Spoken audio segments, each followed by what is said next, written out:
আমার পাশে বসা আমার শ্রদ্ধাভাজন বড় ভাই, এই আমাদের অত্র এলাকার কৃতি সন্তান হজরত মাওলানা শিব্বির আহমদ সাহেব বক্সিপুরি বারাকাতুমা আলিয়া।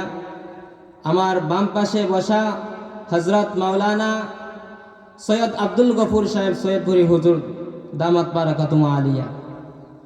এই আয়াত এবং হাদিস যে পাঠ করেছি, এই আয়াত এবং হাদিসের মধ্যে আল্লাহ এবং তার রাসূলের যে বাণী, এই বাণীতে রয়েছে যে সালাম বিষয়ে, অভিবাদন বিষয়ে। এই আয়াত এবং হাদিসের মধ্যে অভিবাদন তথা সালামের গুরুত্ব মাহাত্ম্য বর্ণনা করেছেন। সালাম শব্দের অর্থ কি? সালাম শব্দের অর্থ হচ্ছে নিরাপত্তা। পারিভাষিকভাবে বলা হয় একে অন্যকে যে অভিবাদন করা হয় তাকেই সালাম বলা হয়। সালাম শব্দটি আল্লাহর গুণবাচক নামের মধ্যে একটি শব্দ। সালাম এর আরেকটি নাম হচ্ছে দোয়া। সালামের মাধ্যমে মানুষদেরকে দোয়া দেওয়া হয়। এই সালামের মাধ্যমে যা আছে অন্য ধর্মের মধ্যে এই সব নাই। যেমন অন্য ধর্মের মধ্যে আদাব, নমস্কার, গুড নাইট এইসব অনেক কিছু আছে, কিন্তু সালামের মধ্যে এই সব নাই। সালামের মধ্যে শুধু দোয়া আছে। যেমন আসসালামু আলাইকুম ওয়া রাহমাতুল্লাহি ওয়া বারাকাতুহু, এই হচ্ছে সালামের তিনটি অংশ। এই সালামের মধ্যে আমি যদি আপনাকে সালাম দেই তাহলে আপনার উপর নিরাপত্তার নিশ্চয়তা আমি দিচ্ছি।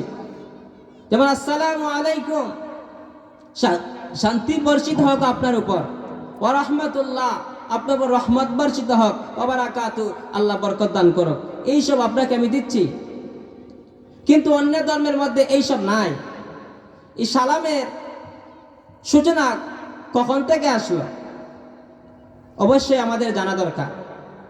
সালামের সূচনা হচ্ছে হযরত আদম আলাইহিস সালাতু ওয়াস সালামের সময় থেকে।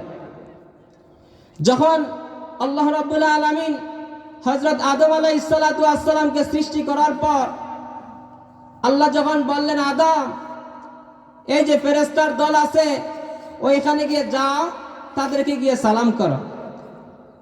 তারা কি উত্তর দেয় তা তুমি শোনো। এটাই হবে তোমার এবং তোমার উম্মতের প্রতিপাদন। হযরত আদম আলাইহিস সালাতু ওয়াস সালাম উপস্থিত ফেরেশতাদের সম্মুখে গিয়ে আসসালামু আলাইকুম বললেন। ফেরেশতারা বলল ওয়া আলাইকুম আসসালাম ওয়া রাহমাতুল্লাহ, একটু অংশ বাড়িয়ে বলল। আদম আলাইহিস সালাতু ওয়াস সালাম আসসালামু আলাইকুম বললেন। ফেরেশতারা বললেন ওয়া আলাইকুমুস সালাম ওয়া রাহমাতুল্লাহ,